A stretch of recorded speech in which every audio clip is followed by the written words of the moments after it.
Pooja Sharma, right? So, Okay. First of all, introduce yourself. Tell us about yourself. so my name is Pooja Sharma. I completed my graduation from the University of Allahabad and post-graduation from the Rajarshi Tandon. I cleared my B.Ed in 2020 and in 2021 I cleared my CTET. And instead of it, during my school time, I was participated in the extracurricular activities where I cleared my participated in NCC and cleared my C certificate with the A grade. And instead of it, I also a badminton player and played badminton on a national level. Okay. So, Ms. Pooja, So- what's your favorite sports person in India? In women, my favorite sports person is a PV Sindhu. How do you evaluate student as a teacher? Evaluate as a student as a Evaluate. yeah, okay, as a teacher. So there was a two method which is very popular, that is formative method and summative method. So summative method that is used to be conducted by the school on annual basis, but for the formative purpose, continuously I try to be keep my eagle eye on the students, their behavior, notice their behavior, their learning capacity, and if they are having any issues, so I'll continuously ask them the questions. Are they able to be understand whatever I'm teaching? So this would be the way. What is your teaching philosophy? Sir, teaching philosophy for me, teaching is What motivates you, like as a teacher? motivation. Especially in my school times, I found few teachers. They are very good at communication, and at the same time, they understand the students' psychology very well. So we face they understand. Instead of the formal education, they also help us to be support us and mentor and play the role of a mentor and supported us in the other aspects of our life. So a teacher must be our guide and our mentor who can we understand the psychology of a child, and instead of the formal education, along with the formal education, provide the other education. Okay, Pooja Sharma ji, ये बताइए कि do you have a knowledge of a computer? So not very much, but I have a very basic understanding you of have the. a basic knowledge of a computer. So, So- please tell me about what is the basic difference between the primary memory and the secondary memory? Primary memory is that memory which when we are working on the system at that time, it is not completely store the information whatever we are working on at that time, and the secondary memory is those memory which is store the information. So we are using is as a purpose of storing the data which we are which we giving the input. Very good. Pooja, how will you manage a lazy student? Lazy student, especially ma'am, lazy students, those students who are inactive and sit in I don't want to be provide the passive class, so I try to be provide them an active provide them an active curriculum, try to be understand their ऐसे कुछ game खेल के through और कुछ game के through और कुछ ऐसी एक्टिविटीज़ कराऊंगी जिसमें वो फिज़िकली पार्टिसिपेट कर सकें, सो वो लथार्जिक और लेज़ी नहीं होगा उनके लिए. So okay. अच्छा, क्लासरूम में मान लीजिए कि कोई बच्चा एक लो आईक्यू बच्चा है, तो आप कैसे मैनेज करोगे उसे? So first of all, I try to be know about the problem of the child. If the child is suffering from any mental disease, dyscalculia, dyscalculia, Learning dysgraphia, if suffering from any learning disorder, मैं इस चीज़ को पहले जानने की कोशिश करूँगी. अगर वो डिस्ग्राफिया जैसी चीज़ों से अगर वो प्रॉब्लम सफ़र कर रहा है, तो मैं कोशिश करूँगी उसको हैंड के मूवमेंट से या डिफरेंट कार्ड से, कलर मेथड से, डिफरेंट मेमोरी टेक्निक से उसको सिखाने की कोशिश करूँगी. और उसके साथ ही अगर वो डिस्कैल्कुलिया जैसे समस्याओं से कर रहा है, तो उसे मैं फिजिकल एक्टिविटी के थ्रू मैथ्स के कॉन्सेप्ट को समझाने की कोशिश करूँगी. Okay, why do you want to become a teacher in KVS? KVS, when I was in my graduation at that time, I meet few friends who belong from the KVS and KVS and NVS. They told me about their culture and how their whole institutions is working for them for the holistic development of the student. So at that time, I feel somewhere I feel a regret ki why do I don't get such opportunity. At that time when I did B.Ed and later I did B.Ed and when the KVS vacancy out, at that time I thought, I felt applied for the KVS with keeping a quotation in my mind that if you want to achieve something really, whole universe conspire to achieve to have. So not as a student but as a teacher, I would be the part of it. KVS So- is actually education company. So You know, all policies applied firstly first in the KVS. KVS. So miss कुछ आप बताइए कि आपके नाराज माता पिता होते हैं बच्चे के, उनसे आप कैसे डील करें? So with children, first of all parent teaching meeting एक कॉमन एक फिनोमेना है, तो उसके थ्रू हम सारे पेरेंट्स से मिलेंगे। उस समय उनसे हम बात करने की कोशिश करेंगे, पहले उन्हें इजी कराएंगे और उन्हें ये बताने की कोशिश करेंगे कि आपका बिहेवियर किस तरह आपके बच्चे के फ्यूचर को शेप करने जा रहा है। तो अगर आप अपने बच्चों को थोड़ा सा अपने आप पर थोड़े मेंटल लेवल पर थोड़ा कंट्रोल करें कुछ मेडिटेशन के थ्रू, या फिर इस चीज़ को समझे कि वो एक पौधा लगा रहे हैं, अगर आप वो इस तरह के गलतियां करेंगे तो वो इट कुड बी डाई। सो इस तरह से मैं उनको काउंसलिंग करने की कोशिश करूँगी। So through this way I just try to be handle them. What is the full form of NCERT? So NCERT full form is National Council for Educational Research and Training. Training. कब से start हुआ NCERT? Was started in 1961. इसका उद्देश्य क्या है? NCERT एक autonomous body है जिसको इस्टेब्लिश किया गया था to advise and assist the central government as well as the state government for making educational policies and programs. Making the curriculum, पाठ्यचर्या निर्माण में इनका क्या योगदान है? सर ये एक पब्लिकेशन की तरह भी काम करता है। तो NCERTs की बुक्स ये NCERT के थ्रू बुक्स पब्लिश की जाती हैं और इसमें एक प्रॉपर रिसर्च होता है कि जिसमें चाइल्ड साइकोलॉजी को ध्यान में रखते हुए उनके एज और सारी चीज़ों को ध्यान में रखते हुए एक प्रॉपर करिकुलम क्रिएट किया जाता है जिससे लर्निंग एक बर्डन नहीं हो बल्कि student could be enjoy the learning. What is the main objectives of KVS? KVS, the main objective, sir, it was established for those students whose education suffers because of their parents' job, who are the part of the center, who are the employee in the central government and do the transferable job. What is the ratio of urban and rural students reservation in Kendriya Vidyalaya Sangathan? I'm not quite sure about. I only know that 25% for those EWS quota, but I'm not quite sure But about the there is urban. also a reservation for rural and urban students. So I'm not quite sure about, sir. What is your strength and weakness? So, ma'am, my strength, now I feel, Sure. my, You can answer in Hindi. ma'am, it's not about the language. This things is not comes in my mind right now. My strength, ma'am, I feel I'm a very active person, and I used to be enjoy the things that is creative. Used to be enjoy the creative things, and instead of it, I'm talking about my weaknesses. I am a deep planner, so sometimes we try to touch all the aspects of planning, and when I'm unable to do that, so it was disappoint me. And the second one, I'm a workaholic and doing things with a full focus, and that was sometimes very adversely affect my mental and physical health. Okay, so miss Pooja ji ये बताइए कि आपने graduation कहाँ से किया है? I serve from Allahabad University. From Allahabad university, ठीक है। Sir. किस सब्जेक्ट से किया है? English literature, modern history, and education. Okay, so modern history से आपने किया है, तो मुझे ये बताइए कि इलाहाबाद यूनिवर्सिटी को किस विदेशी यूनिवर्सिटी के नाम से जाना जाता है, कि आप किस जिले से आती हैं? Sir, I'm from the Prayagraj. Prayagraj, Sir. Uttar Pradesh. Okay, ठीक है। उत्तर प्रदेश की 3 प्रमुख बातें बताइए जो आपको लगता है कि यहाँ के कल्चर को सबसे अनोखा बनाती हैं। So most important, it is known for its Sangam. सो यहाँ पर 3 नदियों का संगम होता है।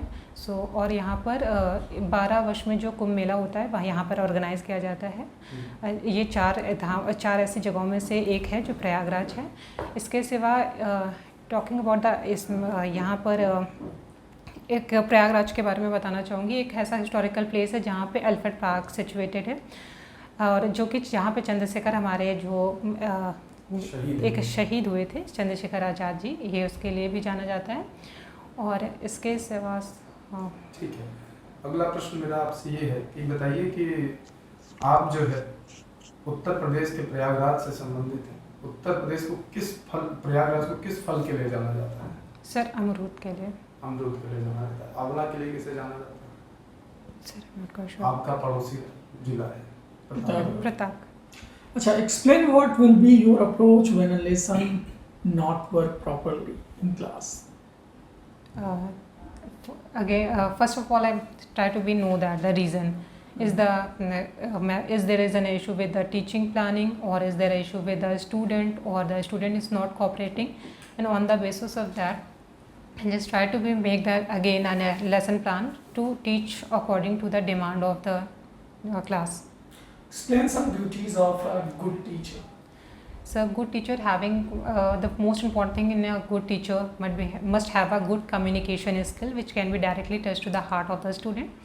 And instead of it, a teacher must be a guide, a mentor, and our teacher must have a good understanding of the child psychology, and a teacher have a ability to teach and at the level of a child. So these few quality must be in a good teacher. Tell me date of Dandi March. Dandi March, 31st March 1930. Sorry, so ma'am, 12th of March.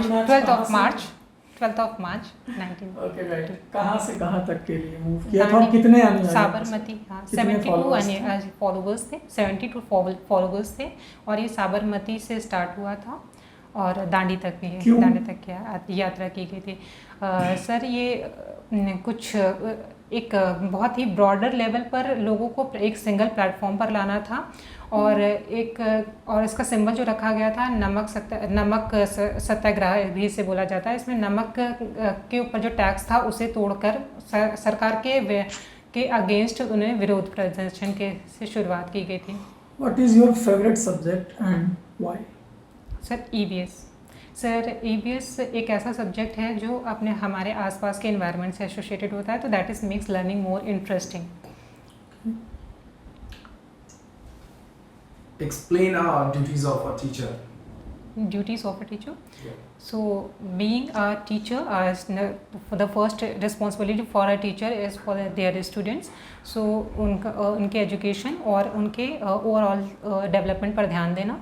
Second, being a part of the teacher, being the part of institution, इसके organisation को ध्यान देना और एक अच्छा leader बनना, जो कि बाकी फॉर्मल एजुकेशन के साथ ही एक्स्ट्रा करिकुलम एक्टिविटीज़ को भी मेंटेन करे और प्रॉपर एक एटमॉस्फेयर बना के रखे अपने साथियों के साथ भी। और करंट टाइम एजुकेशन सिस्टम में आपको ऐसा क्या लगता है कि बदलने योग्य है? जो करंट एजुकेशन सिस्टम है उसमें आप क्या चेंज करना चाहोगे? Sir not at the KVS level but holistic all education system में सर जो केवीएस का जो प्रोस्पेक्टिव है and the way of teaching है, ये this must be applicable in every way. And इस बहुत सारे लेवल पर चेंज करने की ज़रूरत है, जैसे टीचिंग स्टूडेंट रेशियो में यहाँ पर प्रॉपर कहीं पर नहीं दिखाई देता, और टीचर्स प्रॉपर ट्रेंड नहीं हैं, they don't have a good understanding of their own subject. और इसके साथ ही उस प्रॉपर ट्रेनिंग भी देनी चाहिए उन्हें फॉर द और रेगुलर बेसिस पर उनको जो नई टेक्नोलॉजीज़ आ रही हैं उसको इंट्रोड्यूस करना चाहिए, इसके एसोसिएटेड में स्किल डेवलप करनी चाहिए, और टेक्नोलॉजी का इसमें काफ़ी यूज़ करना चाहिए to provide the demonstration to the student, so learning को बेटर किया जा सके। प्राइवेटाइजेशन पॉलिसी पे सरकार की आपकी क्या राय है? प्राइवेटाइजेशन पॉलिसी, इसके प्रो एंड कॉन्स दोनों हैं। प्राइवेटाइजेशन से एजुकेशन लेवल पर अगर पॉजिटिव एस्पेक्ट की बात करें तो private things are very take their job very seriously. So इस तरह से बहुत सारे जो कुछ इन गवर्नमेंट जॉब में, specially in the government section, जो जॉब पाने के बाद जो एक प्रॉपर वर्क कल्चर देखने को मिलता है उसमें कमी दिखती है। बल्कि प्राइवेट बहुत ही प्रोफेशनल होते हैं तो अपने ड्यूटी को प्रॉपर तरीके से निभाते हैं, तो एक गुड एस्पेक्ट हो सकता है रिगार्डिंग एजुकेशन। और इसके सिवा प्राइवेटाइजेशन से और इसके बैड इम्पैक्ट ये हैं कि एक कॉमर्शलाइजेशन हो जाएगा एजुकेशन का, तो एजुकेशन बहुत कॉस्टली होने के चांसेस है जो कि अफोर्डेबल नहीं होंगे for every student. If you get a chance in a management committee of a school, आप कैसे मैनेज करोगे चीज़ों को, क्या क्या पॉइंट्स रखोगे मैनेजमेंट में for regarding studies, regarding studies and curriculum management of curriculum management के लिए करिकुलम मैनेजमेंट के एक एजुकेशन सिस्टम के साथ ही एक्स्ट्रा करिकुलम एक्टिविटीज़ को इन्वॉल्व करने के लिए उसमें पूरा ध्यान देंगे ताकि हर तरह की चीज़ें रहें, जैसे कि स्पोर्ट्स हो या कल्चरल एक्टिविटीज़ हो बच्चों में, या फिर रेगुलर उनके लिए एक पर्सनालिटी डेवलपमेंट के क्लासेस हों, और ये एक एक्स्ट्रा करिकुलम एक्टिविटीज़ में, और साथ ही प्रॉपर तरीके से टीचर अपना टीचिंग प्लान कंप्लीट करके जा रहे हैं, उनका एजुकेशन किस तरह से प्रोवाइड कर रहे हैं, उनका फीडबैक कैसे आ रहा है, इवैल्यूएशन कैसे कर रहे हैं। तो हम try to be focus on all this things. जैसा कि you have completed your high school in 2009 and So, you got a very low marks in your CTET result. so I think it's 14 out of 30. What is the reason behind it? 14 out of 30. in In CTET result, you Sir. got 14 only out of 30 in mathematics. What is Sir. the reason behind it? So as I mentioned, I'm also the victim of such education policy. In the beginning, we never got such opportunity for maths especially, and in the beginning, I also suffered from the dyscalculia. So maths के issues थे और हमें proper guidance की नहीं मिल सका था, तो वो maths always like a giant for me, और वो आगे carry रहा। So उसका डर हमेशा बना KVS में हाँ this time हाँ when I thinking about being a teacher, at that time I started to learn the maths, and when I started to read NCERT, so I found that it is a really very interesting subject. It's not a burden, or it's not a matter of threat. So वहाँ से फिर मैंने maths में interest लेना शुरू किया, और right now I am working on it. So अच्छा, टीचिंग कंपटीशन एग्जाम्स के अलावा भी कोई आपकी इंटरेस्ट में है जो कॉम्पिटिटिव एग्जाम की आप प्रिपरेशन करते हो? सर इंस्टेड ऑफ टीचिंग मैं सिविल सर्विसेज की भी प्रिपरेशन करता हूँ। Civil services, that's good. तो तब तो जनरल स्टडीज़ में आपका काफ़ी जो है पकड़ होगी। Okay, Firstly, what is the differences of Indus Valley Civilization and Vedic Age? Ma'am Indus Valley civilisation एक पहली नागरिक सभ्यता थी, और इसमें बहुत जो ये 1992 में दयानंद सरस्वती के द्वारा स्टार्ट किया गया था। उनका एक प्रोमिनेंट रोल रहा है इस सभ्यता को खोजने में। इसके बाद इंडिया में और एज वेल एज जो अभी करेंटली पाकिस्तान के एरियाज़ हैं वहाँ पर एक बहुत बड़ी सभ्यता मिली थी, जो कि बेसिकली ये रिवर्स के आसपास पाई जाती थी, और ये बहुत प्रॉपर स्ट्रक्चर हुआ करते थे उस समय। इस हाउस या इसमें हाउस प्रॉपर एक 2 स्टोरीज बिल्डिंग्स थी, या प्रॉपर वेल स्ट्रक्चर और ड्रेनेज सिस्टम प्रॉपर, इस तरह के स्ट्रक्चर वहाँ पे पाए गए। वैदिक सभ्यता के बाद यहाँ से बहुत से अजम्पशंस किए जाते हैं कि इंडस वैली सिविलाइजेशंस के बाढ़ के या आक्रमण किस तरह के अजम्पशंस किए जाते हैं कि इसके द्वारा ही इसके द्वारा ही समाप्त हो गया था। क्या डिफरेंसेस थे इंडस वैली सिविलाइजेशन में और वैदिक एज में? वैदिक इंडस वैली सिविलाइजेशन नागरिक सभ्यता थी, जबकि वैदिक सिविलाइजेशन जो थी वो एक ग्रामीण सभ्यता थी। वैदिक टाइम में इंडस वैली सिविलाइजेशन समय जो वियर्स यूज़ किए जाते थे, जो मृदबांड यूज़ किए जाते थे, वो मिट्टी के बने होते थे, और वो रेड पॉलिश्ड यूज़ किए जाते थे। और वैदिक टाइम पर वैदिक समय में सिंधु सभ्यता को एक और नाम से जानते हैं, कई सारे नाम से वैसे जानते हैं। Indus Valley civilisation. Indus Valley civilisation को और किस नाम से जाना जाता है? सिंधु सभ्यता, हड़प्पा हड़प्पा इसे सभ्यता। कांस्ययुगीन सभ्यता भी बोलते हैं। यहाँ पे कांसे का कांच, उपयोग हाँ होता है? कांसे का उपयोग यहाँ पर किया जाता था मैम। इसमें पशुओं के बारे में भी इस समय इंडस वैली सिविलाइजेशन में ये कहा जाता है कि डॉग का यूज़ करते थे वो अपने specially for the agriculture purpose में यूज़ करते थे। और हॉर्स का यहाँ पर कोई भी प्रमाण नहीं मिला है, जबकि आगे के समय में हॉर्स का यूज़ किया जाता था, हॉर्स का यूज क्यों किया जाता था, किस पर्पस से? Specially for the travelling purpose, travelling या फिर कह सकते हैं व्यापार वगैरह? व्यापार के लिए, कॉमर्शियल पर्पस। ओके, सो पूजा शर्मा जी ये बताइए, what is the basic difference between culture and society? Culture is a part of a society. Culture is basically the living style of people, and in society, in that particular society, the way they are living, they are carrying yourself. So this is a part. That's enough. So, what is your favorite subject?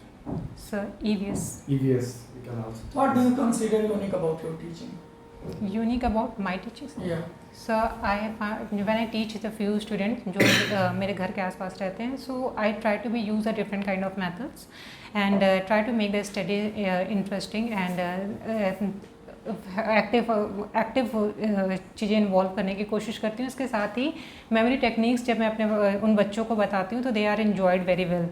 And instead of it मैं education को थोड़ा सा musical करने की कोशिश करती हूँ, थोड़ा इंटरेस्टिंग बनाने की कोशिश करती हूँ, या फिर उन्हें एक्टिव रखने की कोशिश करती हूँ, ताकि वो स्टडी को एक फॉर्म में, एक टेक्स्ट जो बुक में लिखा हुआ ना समझे, बल्कि उसे एक as a part of life समझे। Okay, very well. I think it's enough for today. और है ना, या काफ़ी सवाल रहे हैं और काफ़ी अच्छा रहा। जो कमियां रहेंगी आपको ज़रूर बताई जाएगी। अभी आपको बताते हैं now you can go. Thank you and sir. इसके बाद आपकी डेमो टीचिंग है। Okay sir.